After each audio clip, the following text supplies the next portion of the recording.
बड़ी खबर, विपक्षी एकता पर दरार। कांग्रेस ने एनसीपी एसपी के परामर्श नहीं किया, दावे को बताया झूठ।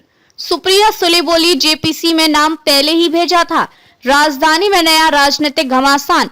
विधेयक 2025 को लेकर संसद और विपक्ष के बीच तनाव अब खुली राजनीतिक जंग का रूप ले चुका है।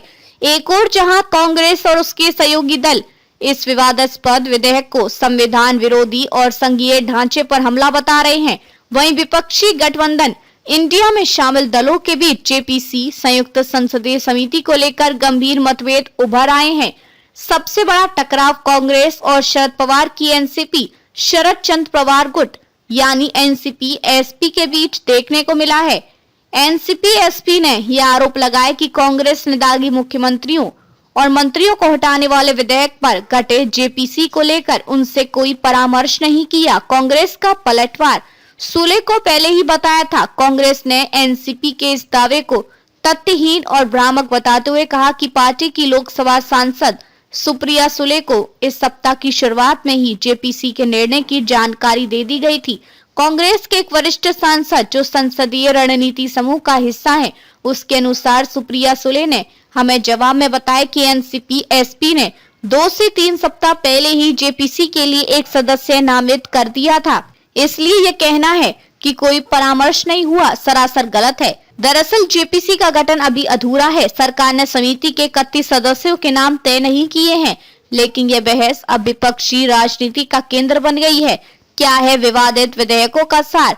3 विधेयक, संविधान 136वां संशोधन विधेयक 2025, संघ राज्य क्षेत्र सरकार संशोधन विधेयक 2025, जम्मू और कश्मीर पुनर्गठन संशोधन विधेयक 2025। इन विधेयकों में ये प्रावधान है कि अगर कोई प्रधानमंत्री, मुख्यमंत्री या मंत्री किसी ऐसे अपराध में लगातार 30 दिन हिरासत में रहता है जिसके लिए न्यूनतम सजा 5 साल या उससे अधिक है, तो वे अपने पद से स्वतः हट जाएगा। विपक्ष का आरोप है कि यह विधेयक राजनीतिक हथियार है जिसके जरिए केंद्र सरकार विपक्ष शासित राज्यों की सरकारों को अस्थिर करने की तैयारी कर रही है। सुप्रिया सुले की सफाई, हम गठबंधन नहीं तोड़ रहे। मुंबई में आयोजित एक प्रेस कॉन्फ्रेंस में सुप्रिया सुले ने स्पष्ट किया, हमने जेपीसी में शामिल होने का निर्णय लिया है क्योंकि लोकतांत्रिक संस्थाओं में संवाद जरूरी है, लेकिन इसका अर्थ यह नहीं है कि हम इंडिया गठबंधन छोड़ रहे हैं। विपक्षी एकता हमारे लिए प्राथमिकता है। उन्होंने ये भी कहा कि उनकी पार्टी सरकार की नीतियों पर सख्त नजर रखेगी और जेपीसी में लोकतांत्रिक बहस सुनिश्चित करेगी। इंडिया गठबंधन में बढ़ती दरार, जेपीसी को लेकर विपक्षी एकता की जो दीवार अब तक मजबूत दिखती थी, उसमें अब दरारें स्पष्ट हैं।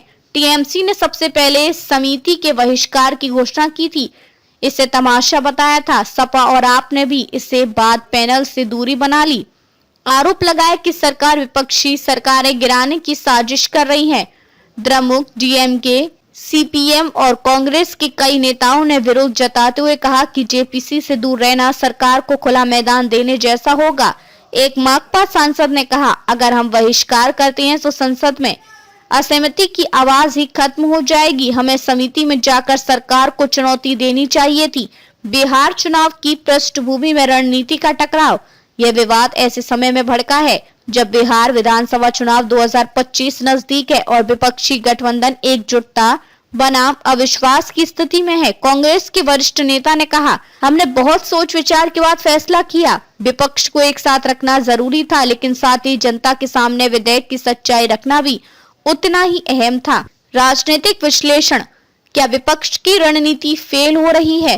राजनीतिक विशेषज्ञों का मानना है कि यह विवाद विपक्षी खेमे के भीतर विकास की कमी को उजागर करता है। जहां एक और कांग्रेस विचार विमर्श और विरोध दोनों को साथ ले चलना चाहती है, वहीं टीएमसी और आप जैसे दल पूर्ण टकराव की नीति पर हैं।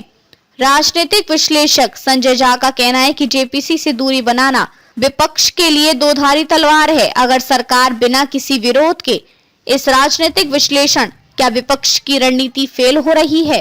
राजनीतिक विशेषज्ञों का मानना है कि यह विवाद विपक्षी खेमे के भीतर विश्वास की कमी को उजागर करता है।